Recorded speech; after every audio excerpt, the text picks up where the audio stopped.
మన ప్రభువును రక్షకుడైనటువంటి యేసుక్రీస్తు సర్వోన్నతమైన నామములో అందరికీ ప్రేమ వందనాలు.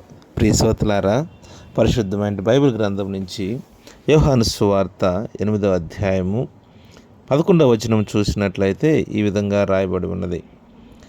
ఆమె, లేదు ప్రభువా అనెను. అందుకు యేసు, నేనును నీకు శిక్ష విధింపను, నీవు వెళ్ళి ఇక పాపము చేయకుమని ఆమెతో చెప్పెను.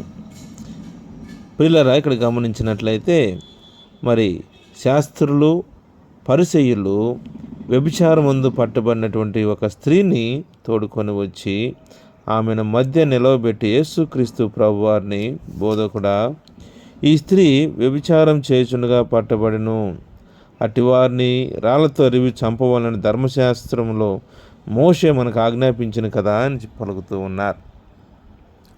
అయితే అక్కడున్న వారందరూ కూడా ఆమెకి శిక్ష వేయటానికి, ఆమెను రాళ్ళతో కొట్టి చంపటానికి అనేక మంది అక్కడికి వచ్చారు. ఎప్పుడైతే యేసుక్రీస్తు ప్రభువారు పాపము లేనివారు మీలో మొట్టమొదట రాయి వేయండి అని చెప్పినారు, అప్పుడు వారందరూ వెళ్ళిపోయారు. అయితే ఒక్క ఆమె మాత్రమే నిలిచి ఉన్నది.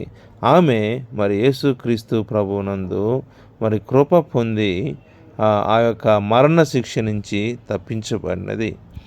అయితే అక్కడ వెళ్ళిన వారందరూ వారికి నష్టాన్ని కలుగు చేసుకున్నారు. కానీ ఆమె అయితే ఆయన యందు కృప పొంది ఆ యొక్క గొప్ప రక్షణ భాగ్యాన్ని కలుగ చేసుకుంది. ఈరోజు కూడా అనేక మంది మరి ఆయన యందు మరి విశ్వాసం ఉంచక, ఆయన్ని ప్రభువుగా రక్షకునిగా అంగీకరించక అనేక మంది తిరస్కరిస్తూ ఉన్నారు. అయితే ఆయన యందు విశ్వాసం ఉంచి ఆయన యందు మరి ఆయన తన నిమిత్తము, తన పాపముల నిమిత్తము ఆ కలువరి శిలువలో ఘోర శిక్షను అనుభవించి శిలువ వేయబడి మరణించి సమాధి చేయబడి తిరిగి మృత్యుంజయుడై 3వ దినం లేచి మనకి గొప్ప రక్షణ భాగ్యాన్ని అనుగ్రహించిన ఎవరైతే ఆయన విశ్వాసం ఉంచుతారో వారికి ఆ యొక్క నిత్య పరలోక రాజ్య భాగ్యం దొరుకుతుంది.